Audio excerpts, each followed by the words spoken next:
दोस्तों welcome to my YouTube channel. स्वागत है आप सभी का हमारे यूट्यूब चैनल सुपरहिट नॉलेज 372 में। और आज हम आपको बताने वाले हैं कि एकदंत संकष्टी चतुर्थी कब की है। जी हाँ दोस्तों, आज हम आपको एकदंत संकष्टी चतुर्थी की सही तिथि बताने वाले हैं और इसके साथ ही हम आपको ये भी बताने वाले हैं कि चतुर्थी तिथि का प्रारंभ कब होगा और उसका समापन कब होगा। इसके साथ ही हम आपको ये भी बताएंगे कि संकष्टी चतुर्थी व्रत का महत्व क्या होता है और संकष्टी चतुर्थी व्रत रखने से आपको क्या फल मिलता है और संकष्टी चतुर्थी व्रत की पूजा सामग्री क्या होती है और पूजा विधि क्या होती है, ये भी हम आपको बताने वाले हैं। जी हाँ दोस्तों, आज की वीडियो बहुत ही ज़्यादा महत्वपूर्ण है, इसलिए इस वीडियो को पूरी सुने, बीच में ना छोड़े। एकदंत संकष्टी चतुर्थी एक प्रमुख हिंदू पर्व है और आज हम इसी के विषय में कुछ आपको विशेष जानकारी देने वाले हैं। चतुर्थी व्रत भगवान गणेश जी को समर्पित होता है और इस दिन जातक गणेश जी की विशेष पूजा अर्चना करते हैं और पंचांग के अनुसार हर मास में 2 चतुर्थी तिथि आती है, एक शुक्ल पक्ष में और एक कृष्ण पक्ष में। हर महीने पड़ने वाली चतुर्थी तिथियों के अलग अलग नाम हैं, जिनमें से ज्येष्ठ मास के कृष्ण पक्ष की चतुर्थी तिथि को एकदंत संकष्टी चतुर्थी कहा जाता है। आइए जानते हैं कि एकदंत संकष्टी चतुर्थी कब की है। सबसे पहले हम जानेंगे कि चतुर्थी तिथि का प्रारंभ कब होगा और उसका समापन कब होगा। एकदंत संकष्टी चतुर्थी तिथि का प्रारंभ 16 मई को दिन शुक्रवार को सुबह 4:02 पर होगा और वहीं इस तिथि का समापन 17 मई दिन शनिवार को प्रातःकाल 5:13 पर होगा। इस दिन चंद्रोदय रात 10:34 पर होगा। ऐसे में संकष्टी चतुर्थी व्रत यानी कि एकदंत संकष्टी चतुर्थी व्रत 16 मई दिन शुक्रवार को रखा जाएगा और 16 मई को चंद्रोदय रात 10:34 पर होगा। आइए जानते हैं कि संकष्टी चतुर्थी व्रत का महत्व क्या होता है। संकष्टी चतुर्थी का व्रत प्रत्येक मास के कृष्ण पक्ष की चतुर्थी तिथि को किया जाता है एवं बुद्धि और विवेक के देवता गणेश जी को समर्पित यह व्रत समस्त कष्टों को हरने वाला और धर्म, अर्थ, मोक्ष, विद्या, धन व आरोग्य प्रदान करने वाला व्रत माना जाता है। शास्त्रों में भी कहा गया है कि जब मन संकटों से घिरा महसूस करे तो संकष्टी चतुर्थी का अद्भुत फल देने वाला व्रत करे और भगवान गणपति को प्रसन्न कर मनचाहे फल की कामना करे। आइए जानते हैं कि संकष्टी चतुर्थी क्यों मनाई जाती है। इस दिन गणेश भगवान जी की पूजा का विधान होता है और संकष्ट का अर्थ है कष्ट या विपत्ति।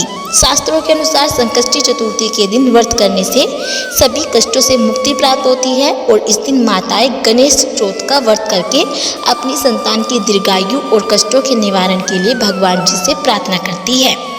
तो दोस्तों, ये थे संकष्टी चतुर्थी व्रत के विषय में कुछ जानकारी। अब जान लेते हैं कि संकष्टी चतुर्थी व्रत का महत्व क्या होता है, कि आपको संकष्टी चतुर्थी व्रत से क्या क्या लाभ मिलता है, ये हम आपको बताने वाले हैं। जैसे कि इस चतुर्थी के नाम से ही स्पष्ट है कि संकष्टी, जिसका अर्थ है संकट को हरने वाली चतुर्थी। जो भी व्यक्ति इस दिन पूरे मन से गणपति जी के लिए व्रत रखता है, उसके सभी कष्टों और दुखों का नाश हो जाता है। गणेश जी का दूसरा नाम है विघ्नहर्ता।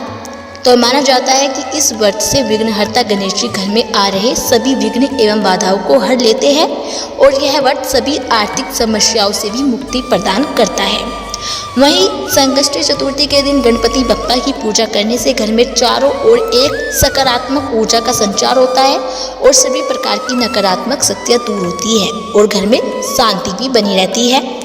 ऐसा माना जाता है कि इस पवित्र व्रत को रखने से संतान को दीर्घायु होने का आशीर्वाद मिलता है और मान्यता है कि विधि पूर्वक इस दिन भगवान गणेश जी की उपासना करने से संतान को आरोग्य और लंबी उम्र की प्राप्ति होती है।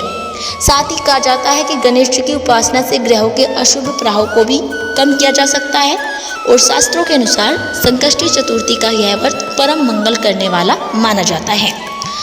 तो दोस्तों, ये थे संकष्टी चतुर्थी से जुड़ी कुछ खास जानकारी कि संकष्टी चतुर्थी से आपको क्या क्या लाभ मिलता है। अब जान लेते हैं कि संकष्टी चतुर्थी व्रत के लिए आपको क्या पूजा सामग्री की आवश्यकता होती है। चौकी, गणपति जी की प्रतिमा या तस्वीर, लाल वस्त्र, तांबे का कलश, गंगा जल, मिश्रित जल, घी का दीपक, हल्दी कुमकुम, अक्षत चंदन, मोली या जनेऊ, तिल गुड़ के लड्डू, लाल फूल, दुर्वा, पुष्पमाला, धूप, कर्पूर, दक्षिणा, फल या नारियल। तो दोस्तों ये थे पूजा सामग्री। आप जान लेते हैं कि चंद्रमा को अर्घ्य देने के लिए कौन सी सामग्री की आवश्यकता होती है। तांबे का कलश, दूध मिश्रित जल, पूजा की थाली, हल्दी कुमकुम, अक्षत भोग, घी का दीपक और फूल और धूप। आप जान लेते हैं कि संकष्टी चतुर्थी व्रत की पूजा विधि क्या होती है। संकष्टी चतुर्थी के दिन आप प्रातःकाल सूर्योदय से पहले उठ जाएं और व्रत करने वाले लोग सबसे पहले नित्य कर्मों से निवृत्त होकर स्नान करें। इसके बाद साफ और धुले हुए कपड़े पहन ले, सूर्यदेव को जल से अर्घ्य दें और व्रत का संकल्प लें। इसके बाद पूरे दिन का व्रत करें और संध्या समय में गणपति जी की पूजा की शुरुआत करें। पूजा के लिए सभी सामग्री एकत्रित कर ले। जो हमने आपको सामग्री बताई है वे सभी एकत्रित कर ले और जहां आपको चौकी की स्थापना करनी है उस स्थान को अच्छे से साफ कर ले। यदि संभव हो तो इस दिन पूजा में जनेऊ और दुर्वा को भी अवश्य शामिल करें। यह भगवान गणेश जी का प्रिय होता है। अब जान लेते हैं कि आपको पूजा किस तरीके से करनी है। सबसे पहले साफ किए गए स्थान पर चौकी स्थापित करें और उस पर लाल वस्त्र बिछाएं। कलश से फूल की सहायता से थोड़ा सा जल लेकर इस चौकी पर छिड़कें और फिर चौकी के दाएं तरफ अर्थात आपकी बाएं तरफ एक दीपक प्रज्वलित करें। फिर गणपति जी के आसन के रूप में चौकी पर थोड़ा सा अक्षत डालें और वहां गणपति जी को विराजित करें। फिर भगवान जी पर फूल की सहायता से गंगा जल छिड़क कर उन्हें स्नान करवाएं और गणपति जी की मूर्ति को फूलों से अच्छी तरह सजा लें। भगवान गणेश जी को हल्दी कुमकुम अक्षत चंदन आदि से तिलक करें और स्वयं को भी चंदन का तिलक लगाएं। इसके बाद वस्त्र के रूप में गणेश जी को मूली अर्पित करें और फिर चौकी पर धूप दीपक जलाएं। भगवान गणपति को तिल के लड्डू, फल और नारियल आदि का भोग लगाएं। भगवान जी के समक्ष क्षमता अनुसार दक्षिणा रखें और फिर संकष्टी चतुर्थी व्रत कथा का पाठ करें। बाद गणेश जी की आरती करें और फिर रात में चांद निकलने पर चंद्रदेव जी की पंचोपचार से पूजा करें और एक कलश में जल और दूध के मिश्रण से चंद्रमा को अर्घ्य दें। इस तरह आपकी पूजा संपन्न होगी। पूजा समाप्त होने के बाद सब में प्रसाद बांटें और खुद भी प्रसाद ग्रहण करें। तो दोस्तों ये थी संकष्टी चतुर्थी व्रत की संपूर्ण जानकारी। यदि आपको हमारी वीडियो पसंद आई तो प्लीज़ हमारी वीडियो को लाइक करें और चैनल को सब्सक्राइब करना ना भूलें।